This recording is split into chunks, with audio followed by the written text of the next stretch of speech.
Patrick's fans, welcome to the penultimate edition of Caglianone's Corner. I'm joined by head coach Lenny Caglianone. Now, Lenny, we split the weekend with Philly. We had a few roster changes, had a few guys come up, including Nicholas Perugini. From your eyes, how did he do this weekend? Yeah, I think it's a good opportunity for these guys to get their feet wet, just evaluate them, see where their tools are and how they can adjust to obviously the higher level. I thought he played fine in a physical sense. Obviously, some things that he needs to work on detail-wise, but we're a very detailed environment, so I thought he held his own. But for the most part, blended in and didn't really miss a rhythm or a beat with the rest of our group. And also that night we called up junior hat tricks 18U netminder John Reber, who got his first career NAHL win, getting a nice and even 900 save percentage. For you, how did he really perform that night? I know he had some tumultuous 2 periods there, but that third he really held it together. Yeah, I think there was a pretty heavy goal, I think, in that second, and I thought he did a great job of adjusting, kind of grounding himself mentally, which is always tough to do, especially at the goaltending position. But he handled himself well, like a professional, and made his adjustments to kind of help us start to open up that scoring prowess and unleash those goals in the third period. He did a decent job back there. And now this is only the 4th time we've won after trailing for 2 periods. What kind of really went into that locker room speech kind of in between that second and third period? We just still leaned on kind of the idea that we were in playoffs at that point. There was still a possibility. Obviously, our fate was in New Hampshire's hands.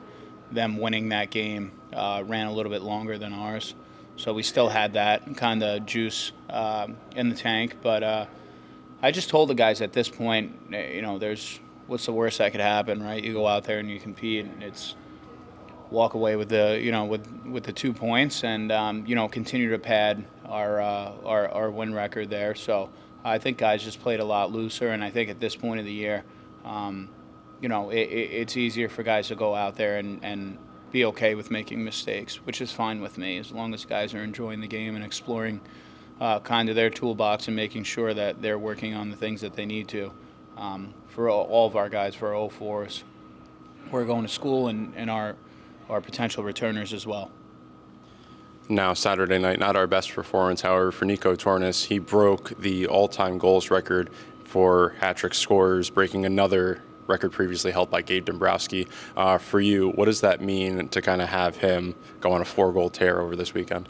Yeah, I thought it was great for him and his confidence and what he's done this year. He's been an incredible player. I think he's excuse me. I think he's unlocked a level and aspect of his game that he didn't have in the beginning of the year, and it's good to see him to be able to kind of develop and do it periodically and consistently throughout the season, and not just have these spurts here and there. I think he's been consistent in his ability to fill the back of the net, but also kind of work on his B game when the pucks aren't going in the net. What type of player is he going to be, and what impact he's going to have on the game? And I thought he's done a good job of maturing and realizing that it's not going to be every night. I think that's a big misconception that guys have, that if they step on the ice, it's just going to be the same as the last contest. And he's done a good job of finding different areas and aspects of his game to be profitable and valuable in our 60 minutes. And he brings a different game,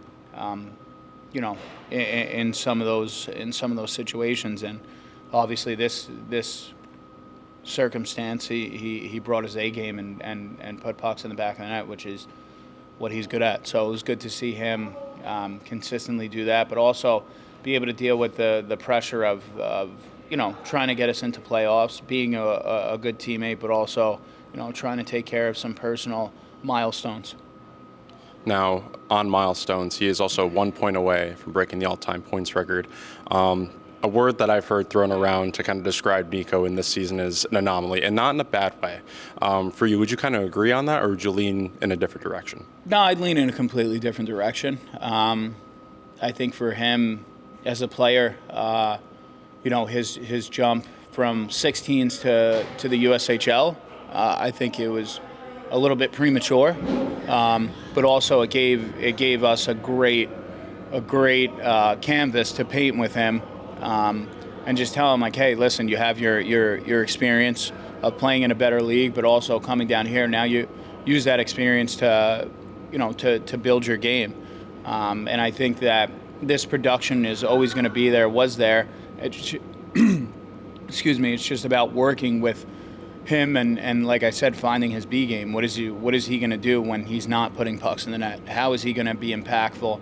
And I think that's really what we've worked on this entire year. So I don't think he's an anomaly in any sense.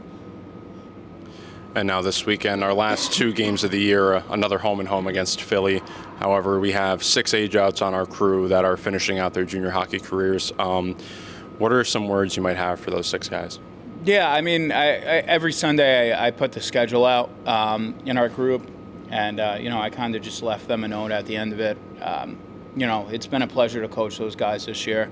They're incredible human beings. They're guys that I have an immense amount of respect for. I appreciate what they've done, and it's just at the end of the day, we're all in the same vehicle trying to get to the same destination. So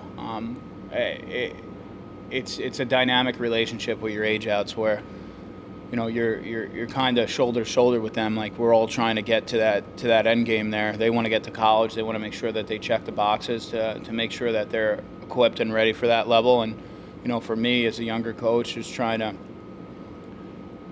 accept the fact that I'm green.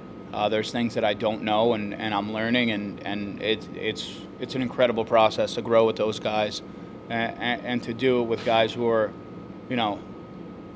understanding that this is their last year and they have to put everything they can into it. A lot of those guys made sacrifices and didn't think twice about doing them when I had presented that to them in some situations, whether it's moving up and down the lineup, not being in the lineup, playing a different style game.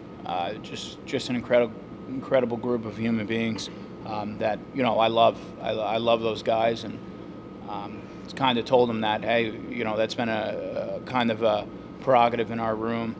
A point of view is that we have to send these 04s off in the right way. So they've been a big part of why we're able to do what we accomplished this year. And then heading into this weekend, what's the overall message leading into these last 2 games? Just have fun, enjoy the time together. Obviously, it's good in a sense that we've only had to play kind of, 3 games out of playoffs. Not having that playoff picture be a driving force in the room. So now listen, we've put in so much work. I'm very hard and very accountable with these guys. So now it's just about enjoying our time together this last weekend. It's tough. It's heavy on the heart. It's not going to keep your eyes dry, but let's enjoy this week at practice. It's been light. It's been fun. Just enjoying each other's company and really soaking it in and kind of reflecting on the season and what we were able to do and what we need to accomplish for next year. And it's also about setting a standard too, getting these guys to understand that are coming back potentially.